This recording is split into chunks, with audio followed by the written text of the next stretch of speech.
I think almost everybody is sitting. So welcome all of you to this workshop on training education for efficient cross-border use of research infrastructures. My name is Per Bråsman, and I'm a professor in particle physics at Stockholm University. And I'm also a member of the board for research infrastructure at the Swedish Research Council, VR. I will present the panel later on when we go along. So I will tell you what we will do now. So I will be the chair during the coming hour. And I will first give a short introduction to the subject, and then I will give some examples of training and education in my field of research. Then the panel with representatives from different fields will briefly say something about their experience on training and education. And after that, I hope we will have a fruitful discussion on topics like how to organize training and education cross-border, and also who is responsible to see that the need of training is fulfilled, and so on. So first, something about training and education. These two words often come up as a pair. And even if it's not very important to discuss the difference between them, the difference can be of some importance when you make programs for infrastructures. So what is the difference? Well, I guess you all have an idea about what it could be. I was thinking about when you fly, for example, then it's very good if the pilot is well educated in hydrodynamics and whatnot.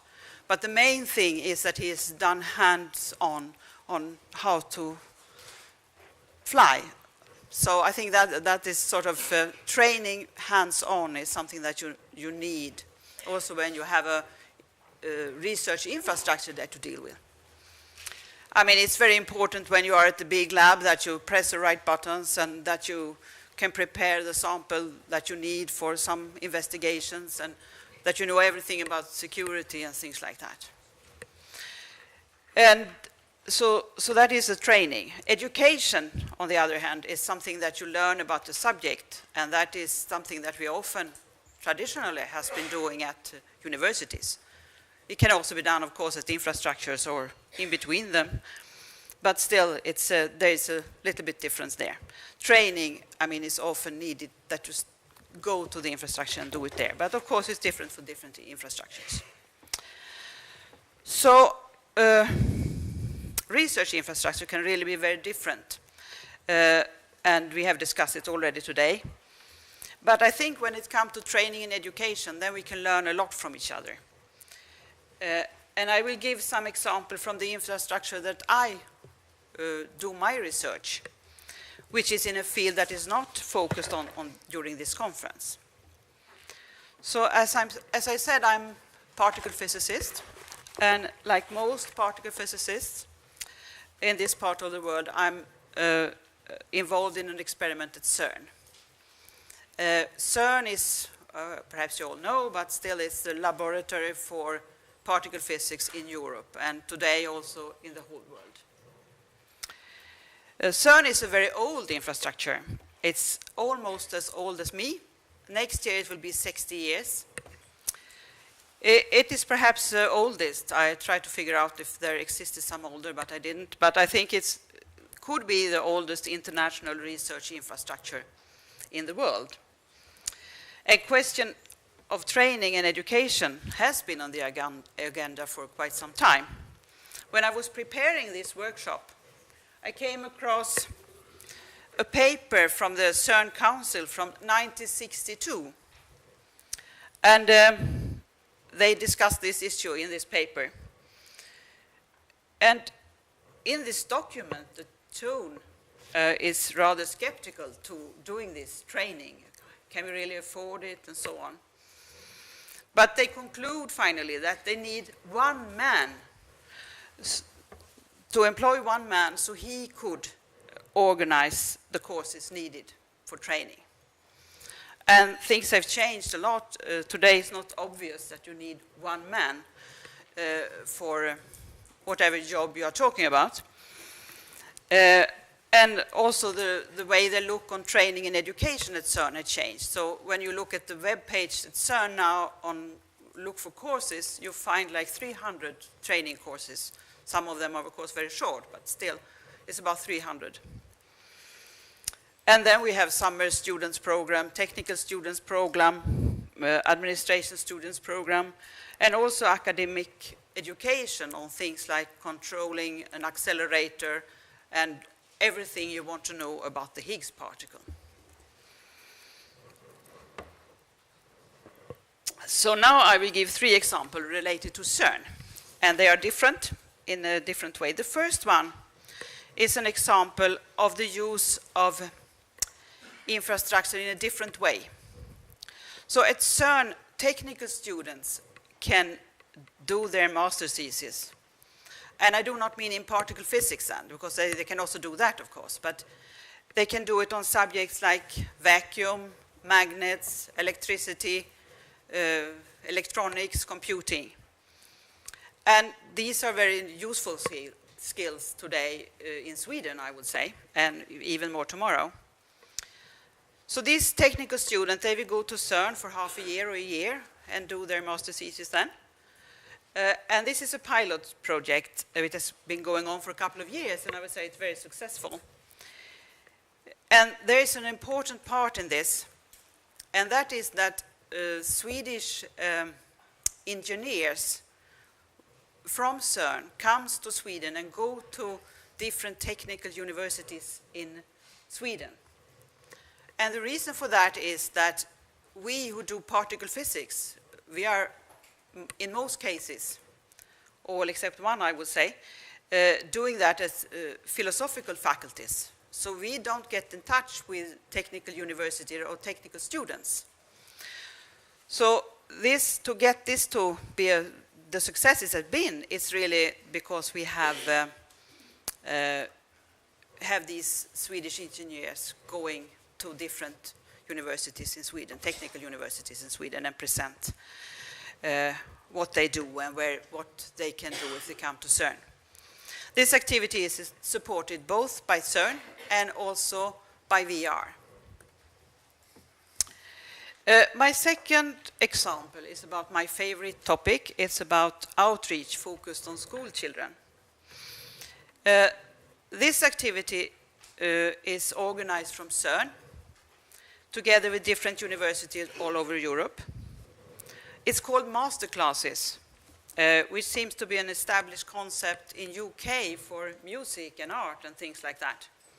It took me several years to understand that I was the master when I have these classes and not the excellent students.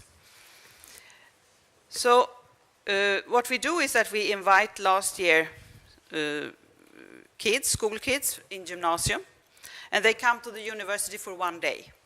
During this day, I make a presentation, the master, make a presentation, and then after that they will get data that they have assembled at CERN.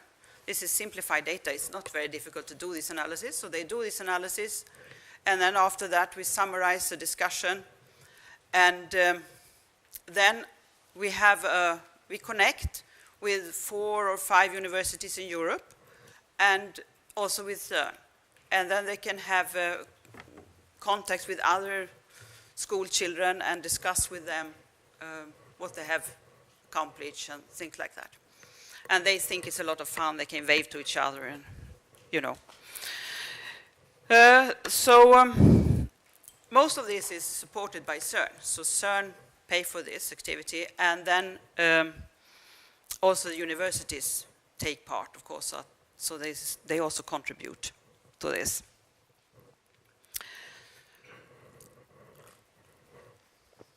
My third example is about PhD course developed in Nordic collaboration. And I guess we will hear more about such activities later on.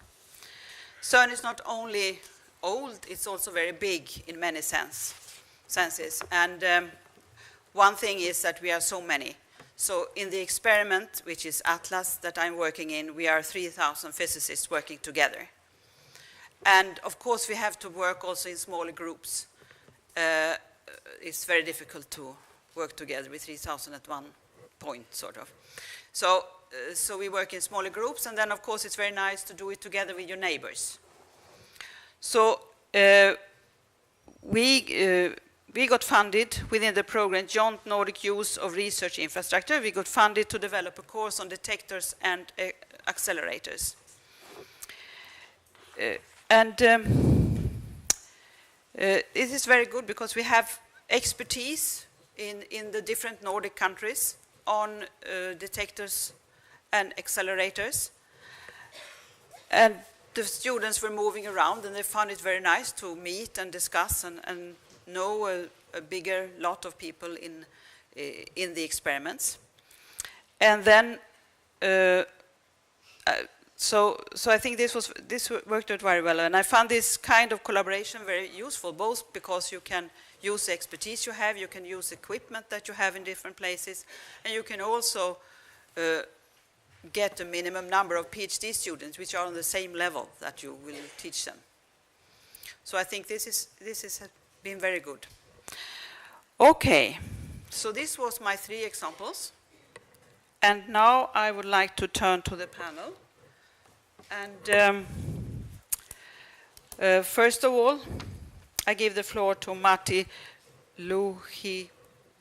Oh, no. He will tell you what his name is.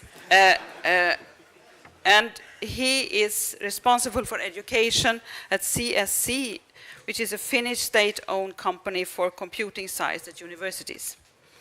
And he also responsible for courses within PRIZE, and I guess he will tell you also what that is. Please, Martin.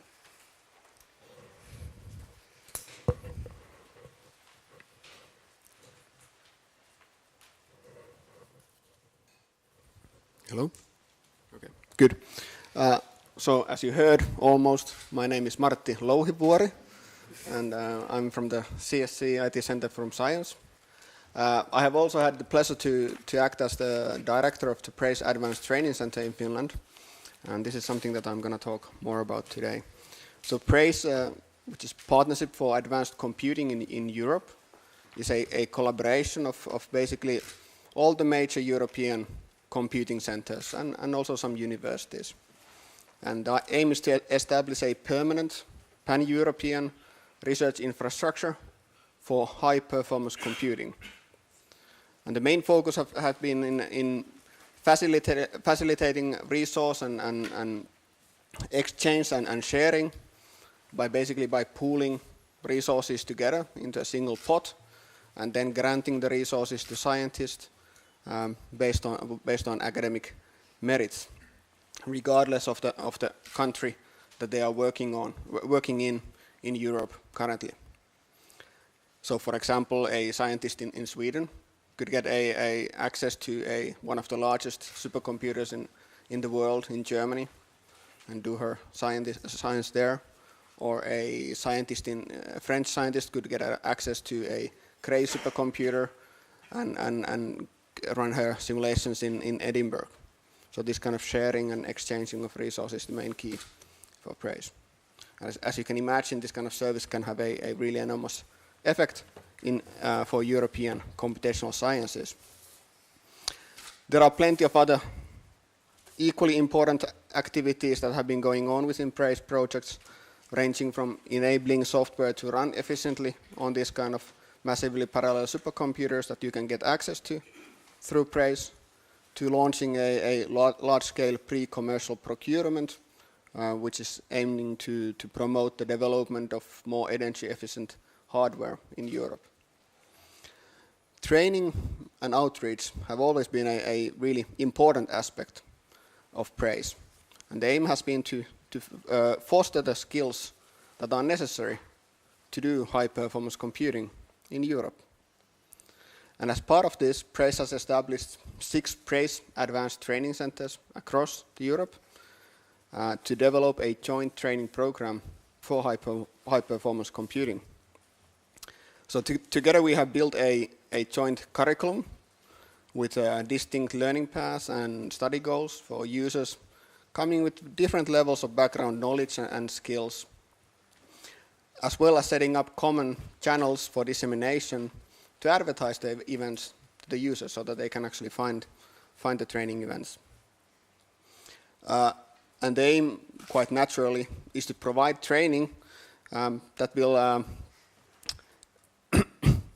build up the necessary skill set to fully benefit from the resources offered by PRAISE. But also, if you think about it in a wider perspective, this is also to promote the computational sciences across Europe. So the patches have been operational now for quite some years, almost 2 years now, and have been, even though I say it, extremely successful in their operations. They are offering almost 100 events a year, and all of these events are really well received by the participants coming to the events. Now, if you imagine with so many partners involved, of course, finding a consensus among all the different opinions and all the different cultures, it requires a lot of more discussions than if you are operating more locally. Indeed, sometimes with all the drama and discussions going on within PRAISE, we jokingly call us EU in miniature scale. So, of course, to some extent that the parallels are there, but all in all, I think the benefits of this activity outweighed the initial inertia built into the system. So all the partners, they bring their past experiences, their unique strengths to the table, and then from these you can build something that none of the partners could have done alone. And I think this is the key for this kind of research infrastructures always. So we have also seen a really positive influence of these activities on the partners' own services. And this is, I think, really, really good. So clearly, this has been a case where sharing benefits everybody. So from my perspective, also the main challenge for this kind of permanent research infrastructures is, as always, money. So PRAISE projects have been funded as temporary projects under FP7 and with complementary funding from national agencies. And in the future, we see the same similar kind of situation with is foreseen under Horizon 2020. But sometimes between these kind of funding mechanisms, there are gaps, time gaps between them, like there is now with FP7 and Horizon 2020, which can be really problematic. So in PRAISE, we are optimistic that the most essential services like training can be carried over without a break, but this is a challenging task.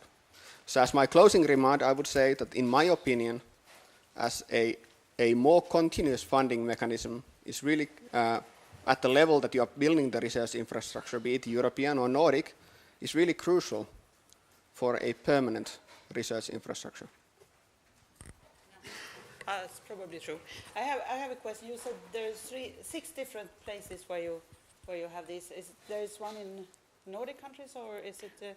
Finnish is the only one in Nordic countries. So there is German, there's Italy, France, Spain, and UK. So do you have Swedish people coming there, or? We have joint activities. So we have now in December we have actually a joint event here in Stockholm, organized together with PDC. And how many people do you say are coming to this event? Like roughly between 20 and 40 people, depending on the event. So the aim is to have something between 20 and 30 people per event. And they get hands-on training on? They get hands-on training as well as lecture type training. Thank you.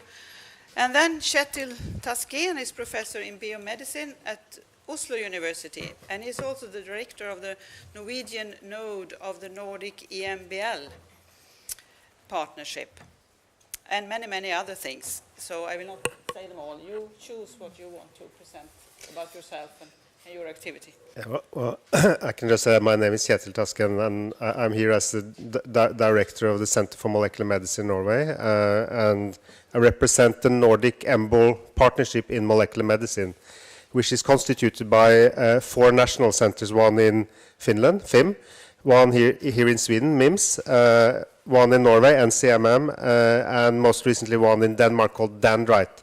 that together form a partnership in the area of molecular and translational medicine with the European Molecular Biology Laboratories, which is the EMBL, a flagship institution funded by more than 20 member states in Europe. And the partnership has also received Nordforsk funding, I should say, as a network of national centers of excellence. And the Nordic EMBL partnership was started in 2008 and now comprises in the Nordic countries more than 50 research groups in the 4 centers, more than 500 staff, all of which conduct research and development in molecular and translational medicine, and hence constitute a virtual joint Nordic infrastructure for investigating molecular basis of disease, bringing new research into clinical practice, testing new molecular and genetically based diagnostics and therapeutic principles, and for developing new paradigms in stratified, tailored, personalized medicine.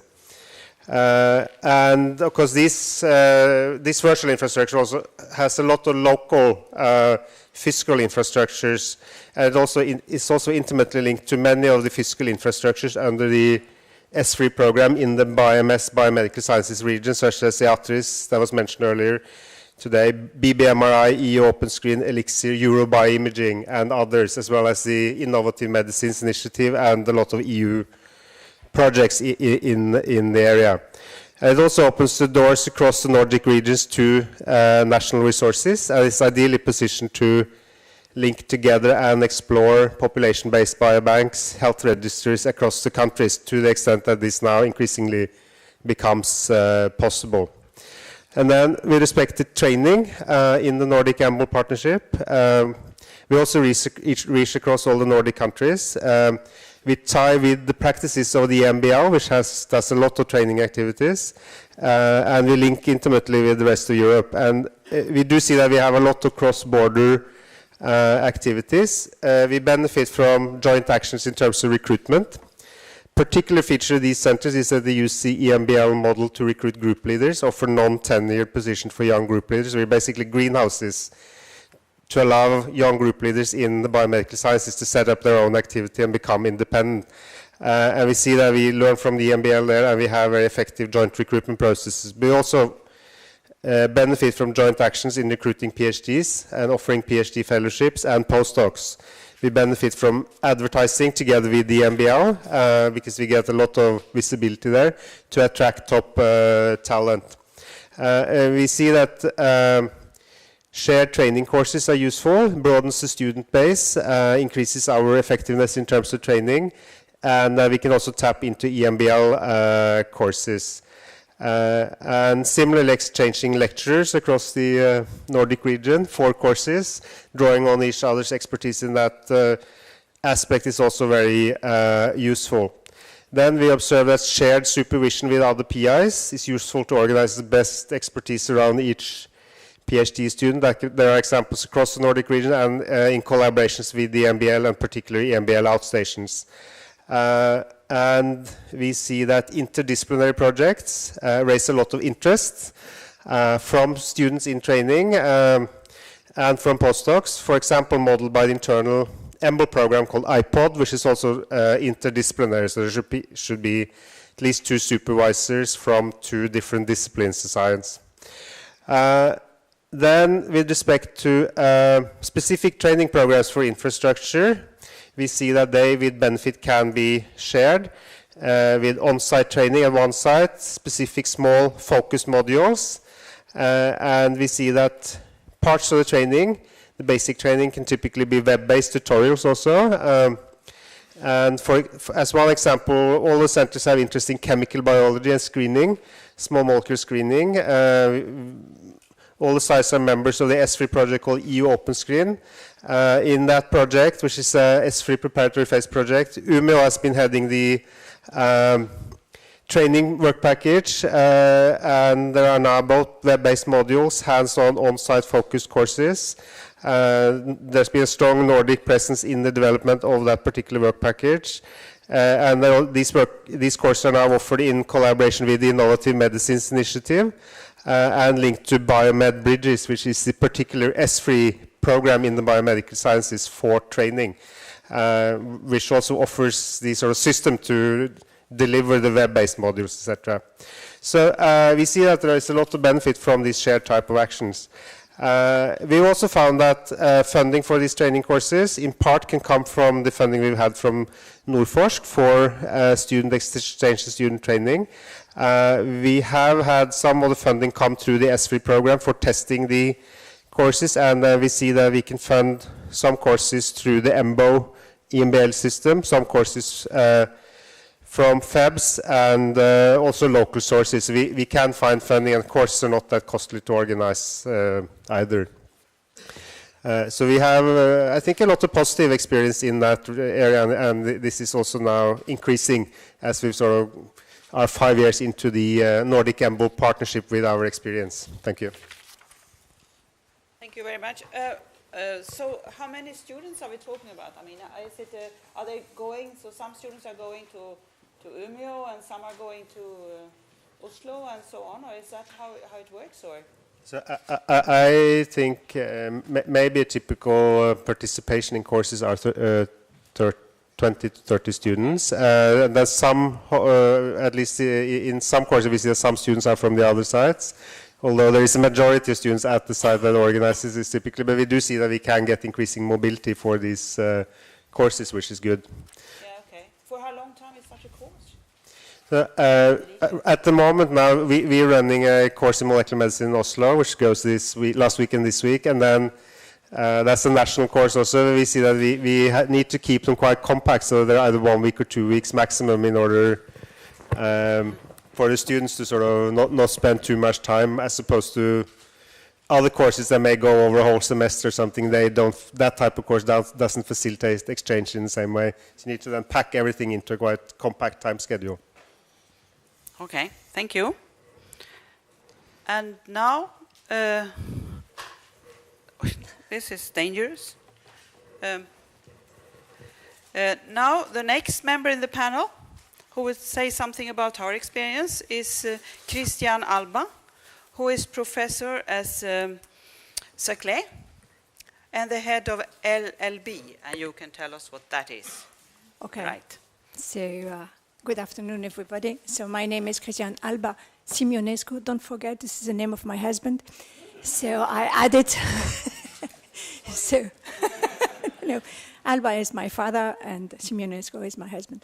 Anyway, so I'm coming from Saclay, which is 20 kilometers west from Paris, and they are the director of the French National Neutron Source.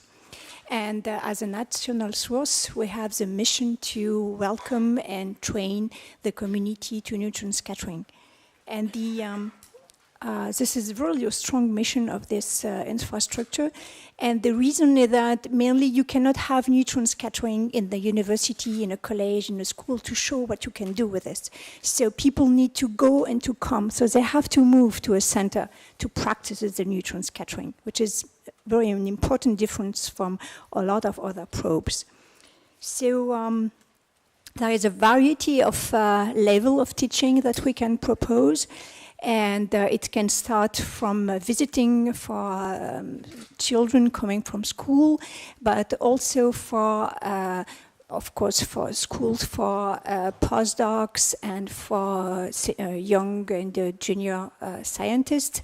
But there are also practicals that are proposed, practicals for master degree students. It means people around 2022 who want to just look for real how all the concepts they learned before could be applicable and that are simply visible, so it's not simply a curve in the books they have seen before. This is very fundamental from this point of view. So the original aspect of what we propose at the LLB, so we are welcoming students from different places in France, from the Brittany, from the south, from the east, from different places like this. But what we ask to the professor and to the assistant professor that are coming, what are exactly the field they are interested in. So then we are adapting the instrument, because they have a variety of instrument and observables that you can extract from neutron scattering. So we are adapting it to the course that they are looking for. And sometimes we even ask the student to come with their own sample, so they can really directly see what is the impact of what they are measuring on the problem they have in their head, and what the things that they want to study further. So the cost is not so expensive. I mean, the overall school is not so expensive, because we always have in, let's say, old centers that, like mine, we have spectrometers that are not fully used, and that's still very accurate and very interesting and important, but you can really make some time free and open the beam to the student for that. So everything is not so expensive at the end. And you have to remember that before being able to drive a Ferrari, like that will be the ESS, you need to learn how to drive, and that sometimes a small Peugeot, of course I'm making publicity of my own, or a small Citroën, okay, because I don't know if there is any small Volvo, it's sometimes very useful, and if you need to move from one place to another one, having a little truck is also quite convenient. So don't forget this aspect, which is very important in the science. So recently we welcomed a student from Sweden. In fact, there was a student working on soft matter, and it was organized between Chalmers and Uppsala, so it was 2 assistant professors, and they were giving the theoretical courses in Sweden for their school, and then the student came 3 days the LLB, and then they were able to practice a half day of different instruments according to their topic specifically. And I know that they asked to come again next year. So next year in May, they will come again, and we will arrange something of 3 days of practicals for them. It could be done further in collaboration with Soleil, and Soleil is a synchrotron which is close by the LLB, and Soleil have also a very strong collaboration with Max 4, so things are going pretty well together. So this could be a kind of collaboration, of propositions that we can do. And also people can after that go to the LL. Well, Sweden has already a CRG, an instrument working there, so it may be a tour that can be proposed at that time. The year before, we invited several professors from different universities in Sweden, and Adrian Reni is one of them. He's there, so he can comment on it, just to see what could be their interest in teaching or coming at the center like this. It's just something to remember, that to build a community is quite long, and to build a facility also is quite long. With all the instruments around, it takes years and years, and it's not too late or not too early either to start now to build this community by teaching to the young people what is this probe and how useful it could be for them in their future career, that could be academic or industrial. So that was my message. Thank you very much. I think you are right. I think it's very important to train when we are going to build this big thing in Lund. So I think that's perfectly fine. But my question is, how do you reach out to these people that could need it? Do you have you invite them, or is it a PhD student that is coming that came 3 days? No, we are of course making announcements for schools, and we are also in contact with the different. So in France, the system is slightly different. In each universities, you have committees that is driving the PhD student and taking care of their continual education. And so we are in contact with them. And what we propose as a school of practicals are directly related to what the school and universities are asking to the students. So they can just come and practice, and this is a continued education of the student that is there. So we are in contact with them. But of course, the best link comes from assistant professor that who before used neutrons during their studies, and so they were able to come and to encourage their students to come. See? No, at the lower level, this is really connections that we have 2 by 2 with the universities. So, now we move to Markku Kulmala. It's easy to pronounce, even if it's finished also. So he is professor in atmospheric science at the University of Helsinki, and he is also director of Nordic Center for Research and Education. Atmosphere, I just looked out through the window, and the atmosphere seems very beautiful. Is it aerosols or? Yes, sure. Okay, please, could you say something about your experience? Yes, thank you. As said, I'm Markku Kulma from University of Helsinki, Department of Physics. And I'm more or less representing here atmospheric science, geoscience, environmental science.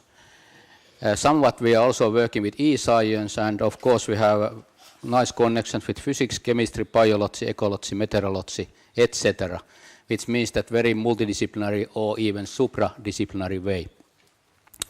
I have had this Nordic cooperation since 1988, and we have had joint courses in 1996, and being Nordic Center of Excellence since 2003, and having Nordic, or actually International Master Program since 2004, and Nordic Graduate School since 2003. And this means that already pretty long experience. The core of our activities has been summer schools, so of course when we are in Nordic countries we call them winter schools, since summer is too short to have a lot of schools. And so far, typically in one winter school we had 20 to 40 students, plus postdocs as assistants, and then professors to teach, and we have actually knowledge transfer to all directions. Means that professors also need to learn something, and we typically have some joint problem, scientific problem, which we don't know the answer. We analyze the data which is coming from our infrastructure, and this is data analyzing. We also get to use also those, especially those who are coming from a little bit more far away from this research station itself. They learn to use the data, use the instruments, analyze the data, and we also publish typically the results. And the best example so far is a course report. Of course, it was a little bit updated, published in Geophysical Research Letters, and today it has about 260 citations, which is possible also with this kind of winter schools. So far we have had participants from 62 different countries in this winter and summer schools during these years. And of course from all Nordic countries, and including Baltic countries and all EU countries, and a couple of Eastern Europe, Africa, America, ASEAN, etc. And I think that this is a good example how we can expand this Nordic cooperation with global international efforts. Actually, my last point is that with this Nordic cooperation, we could in principle also aim some joint degrees. It seems to be politically in principle very easy and nice, but practically very difficult to have any joint degrees, and let's see if we can do something like that. Then also we need to keep in mind that we cannot make top-level research without top-level infrastructures and without top-level education. Thank you.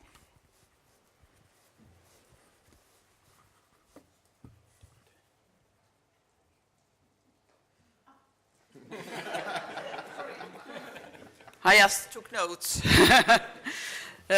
So you have these winter schools, and this is every year, or is it? Yeah, we have right now we have two or three winter schools per every winter, and then maybe one summer school every second summer if there is some room in summertime. But in practice nowadays almost all the time, since there are so many students who want to participate in those, and we have increased the number. Originally it was only once per year, but now it's 3 times per year in practice. So that was actually my next question, if it's a problem to find participants, but that No, is it's not. It's on the other end. It's not. We need to increase the price. Okay, so that is the way that you pay this school is through. It means that originally when we started, we were of course nobody knows us, and we need to give it people very cheap possibility to enter in. But now we are increasing the cost, increasing the price as much as university allows us to do it. Okay, but there is not a basic funding for it, or is it just based on the It's of course it's very much is related to different projects and different master school funding, this kind of whatever we have, different kind of international or Nordic cooperation funding, which says that it should be free to students. And this kind of expenses will be paid by different projects. But then there is also students coming outside of these projects, which then will pay a little bit more about their expenses. So it is in the different Nordic countries, or is it? Mostly it's in Finland, in Hyytelä, where we had our core station, the flagship station, which has all those, but it has been also in Sweden, in Denmark, in Iceland, Norway, in different countries, but at least once or twice per year it's in Hyytelä, Finland.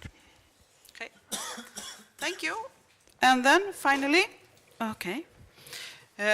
Sverker Holmgren, who is professor in scientific computing at Uppsala University, and he is involved in many national, Nordic, and European activities. So I think you better tell about them. Yes, so what I will talk about now this time is experiences on graduate education in e-science tools and techniques, and also some future plans. And I think it has been argued already in the initial presentations at this conference that e-science, the tools and techniques are essentials for using research infrastructures and also for participating in big research collaborations. So I won't go through that argument. I will describe briefly an effort that started also 15 years ago, mostly on the national scale, on education on e-science tools and techniques. And then I will describe on how we in the Nordic e-science globalization initiative lift this to the Nordic level and develop it further. So let's start then with e-science tools and techniques at the Swedish level. So in 1996, there was a decision by a funding agency, the Strategic Foundation for Research in Sweden, to fund a graduate school in e-science tools and techniques. In fact, the term wasn't invented then, so it was called scientific computing. But the idea there was to give courses, summer courses or winter courses, like we just heard, intensive format, in these type of techniques for graduate students in fields like biology, chemistry, physics, etc. To give them a basic education, and here I said education, it's graduate education, proper graduate courses on how to use these techniques and perhaps also develop the techniques and tools further in the future. So the main argument here is that there is a need for future researchers to have an education on computational tools and techniques to be able to bring research forward in the future development. And that goes for researchers in all fields, basically. Okay, so this graduate school was established. It has given it has given now about 100 courses. Each course has had about 20 students. There have been more than 100 exams in this, PhD exams in this graduate school.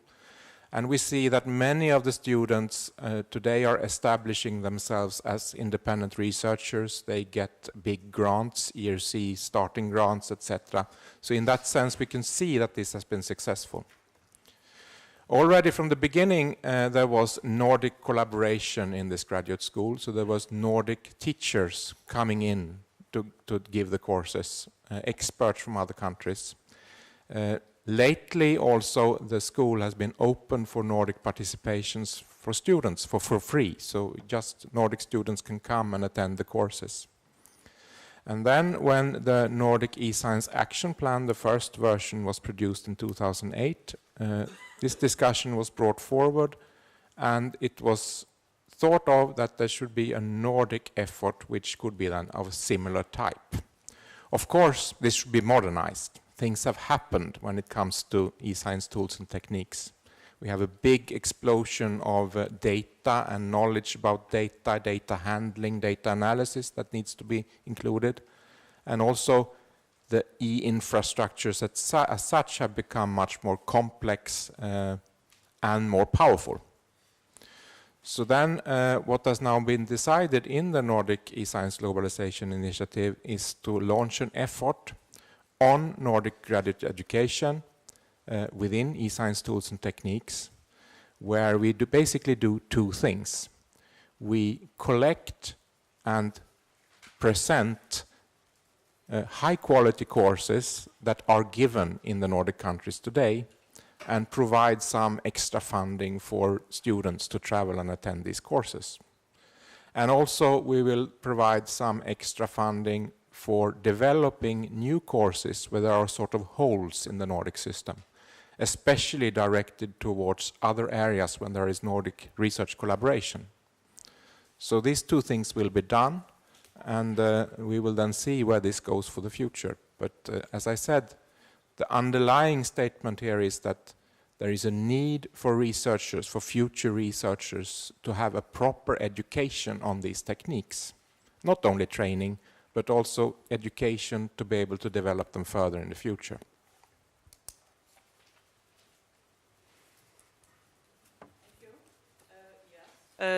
Yeah, I think you're right. I think being a physicist, it would have been nice to have been educated in e-science from the beginning, but that never happened that time. So I think that sounds very good. I was wondering when you said that some of these that has gone through your courses, they had make success in research. Later on, they have got big grants and so on. Was that in e-science, or was it in some other subjects like physics? Well, this is a bit tricky. What is e-science? So the basic idea of this graduate school, the National Graduate School in Sweden, was to educate students in physics, chemistry, etc., in these techniques. So the grants, the big grants, the success stories here come from genetics, electromagnetics, systems biology. Well, I can continue like that. It's all over the field. And that is because then the students came from all over the fields. So it's in these topics, but with a proper knowledge and a fairly deep knowledge of e-science techniques, computational techniques, and modern methods. That's why they have made their success, we believe. Okay. But you haven't sent out to fill in something and saying... No, but I mean, yeah. It contributed at least, for sure. Yeah, I think you're right. Okay. I don't know if you have some questions you want to ask each other, or something that you was wondering about, something that someone else said, or if... No. Okay. Then I have a question, and that is... when you engage new fields into research infrastructures, then some of them, I mean, humanity, for example, they are not used to these big things. I mean, what kind of outreach could one do to attract them to things like that? Have you thought about that? Do you do anything in your fields to attract people not used to infrastructures, not used to big science and they want to sit in their chamber and do whatever they do. Actually, all time. This is one of the missions to get people to work together more and more. It's the only way to answer those grand challenges what we try to answer. If people are sitting their own chambers or own data sets, this is not very useful. And this is what we are trying to do to get people to work together. And how do you do that? By talking to different people all the time when I meet them in practice and showing that how effective it is to work together. Okay. Very Anyone? very simple in that sense. And, just a quick comment, I think also that this process will take some time. Yeah, and yeah. then No, again, it's important to educate the young people in using these new infrastructures. No, it's true. I think it takes time, but of course, as much we can push it, the better. I think in biomedical sciences we've seen the transition. You know, if you go back 20 years or 15 years, people were working much smaller sample sizes and methods that didn't really require that much access to infrastructure. But then we've seen the transition to big science, high throughput biology, etc., where you really need to go to infrastructure. So there's been a big change in mentality in the biomedical sciences in terms of how to approach infrastructure. So that was there long before, I think, in physics and other areas. For instance, in Norway, I think if you go back to the 1990s, people want to have their own instruments that they had privatized and they were working alone. And the big change in Norway was the functional genomics program that ran for 10 years from basically 2001 to 2012 or 2011, and where there were national technology platforms, and also to tap into the funding to show that you wanted to use a national technology platform. So that was a sort of gentle push there. I think that transformed a lot in terms of how the science was operated over that decade. But do you have a feeling for how much of the community is engaged in this, and how much of the community is still not engaged in this? I think an increasing amount of people are engaged in this, but on the other hand, there's nothing wrong with doing your own science and not doing big science and high throughput biology either. So you should allow both, I suppose. And you know, there are instruments that are workhorses that really need to be in every institute also. I think the sort of decision point there is if you fill up all instrument time on an instrument, then you should be allowed to have your own instrument, basically. Yeah. Yes, I was looking to say the same thing, because you can have occasional users and people that are just coming because they are coming with colleagues, but we shouldn't oppose the research on the lab at the university and the use of large-scale infrastructures. I mean, things should be complementarity, so it's important to attract people from normal labs, but it's also important to force people from large-scale infrastructures to go to normal labs and simple labs. So, but in no occasion trying to oppose them. No, but again, because there is a financial issue behind of that, and so we have to take care of that. Yeah, so but I have the feeling that people are, you are always afraid of something new. I mean, it takes time, and you have to do something to attract people and talk to them, or I don't know. That's my feeling. That. Yeah, I think also, I mean, it's certainly true that I'm in direct contacts and outreach to younger people. I mean, that's important to foster the growth of e-science in fields that are not which don't have the tradition for it. But I think, I mean, when you actually have that contact, when you actually are getting the people to take the first step, I mean, the most important thing is to show the practical benefit of the infrastructure to people. Like you said, I mean, the hands-on. How do you actually benefit from this? What is the actual use for you? And I think that's the real crucial part, always. And this is via small workshops dedicated on a topic instead of dedicated to techniques. It will be much more useful to insert, in fact, all these techniques within the patterns that are already proposed in labs. What about outreach to kids? This is my favorite topic. Do you do things like that too? Yes, we have something like 1,000 kids coming in a year, And okay, so we have a reactor, so this is something that can be fascinating or afraid people around. So, but I think it's important to show them what is in. And so there is special days open where we can help and show to the kids how things are running inside.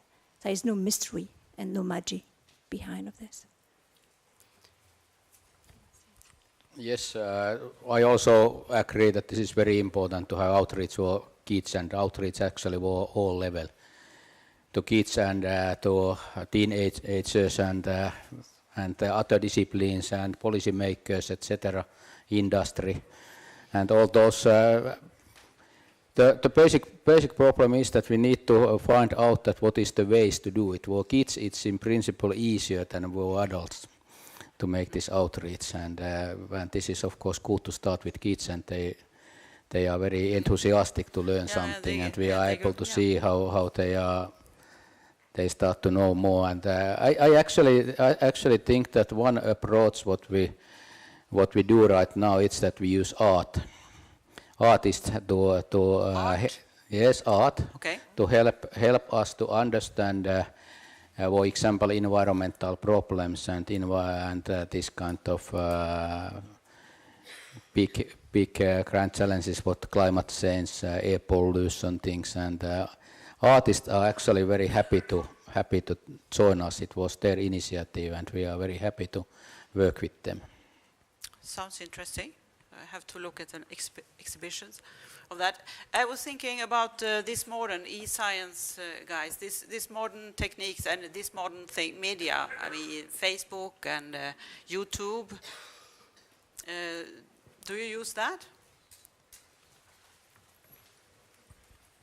So I think Facebook, YouTube are standard tools used by many researchers today for communicating, Yes. but it's not really fair to call that e-science techniques. Okay, no, so that's right. that- But I I was asking you, not because you were expert on it, but So I think if you use it. I think yes. So definitely things like that are used, but there you don't need either the training or the education. It's to develop new tools and to use the advanced tools in facilities. That's where you need the training and education. Kids that coming in and also students, they use these type of things They don't need automatically.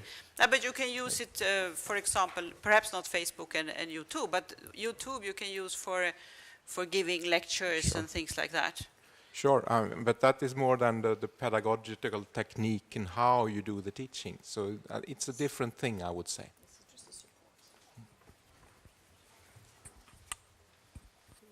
I think also one really crucial aspect of this kind of YouTube type, I mean, as you said, posting of training to the internet, I mean, it's the fact that, I mean, when you're doing this kind of thing, that you're posting your training videos to the internet or you're streaming like we're doing here, the whole event, the internet, I mean, that also facilitates other people to participate in the event that can't be here in physical form.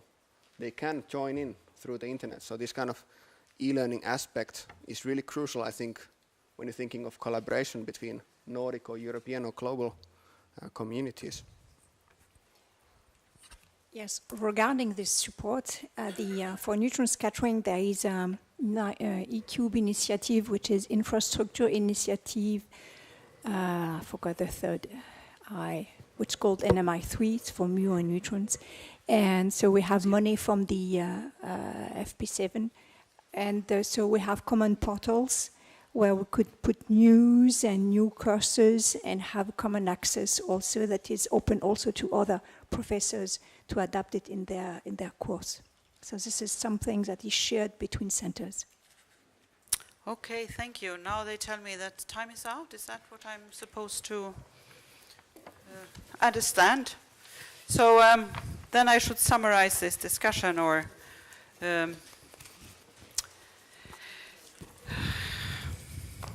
presentations that we have had.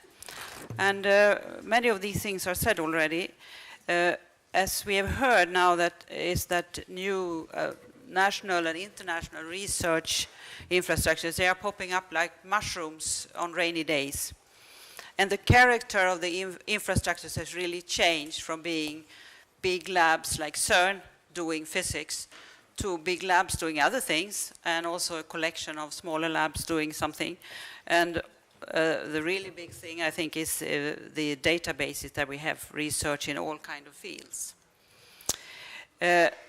So I think we agree that this training, and please interrupt me if you disagree, but I think training and education is really something that we need, and is an important part of all the research infrastructures, old as well as new ones. So this is, of course, important then, because we want to use the infrastructures. They are, as someone said, very expensive, and we want to use them in an optimal way. It's also what I try to press a little bit upon. It's very important to get new actors involved in the infrastructure if they could benefit from it. Of course, we have to ask them, not forced to it, but still it's very important that they know about the possibility that use a new infrastructure. And then after this meeting, we will collect good ideas. And we have heard a lot of different examples from the panel concerning training and education, both of students, established researcher, outreach to children, and so on and so forth. And even if this panel represents different fields with different experience, I'm sure that it's useful to share the experience. So what we will do is to make a cookbook with a bunch of recipes of training and education. And I hope that this cookbook will be a bestseller. Not too expensive. So it will contain recipes from traditional old infrastructure, of course, and also from new ones. And then we have to also include, well, that's obvious, right? The e-technology, how to use e-technology, how can you use it to train and educate people.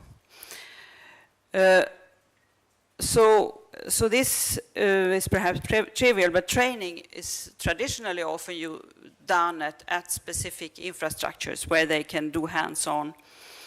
And also the education is often done at university by tradition, but I think it's very good that we have discussed now, and I think it's a very good idea to open up to larger unities where you have different universities and different research infrastructure working cross-border and also in the country together and so on. I think that's very good. So you can make the best use of know-how and equipment at different places, and also to have a group of students that is a reasonable size.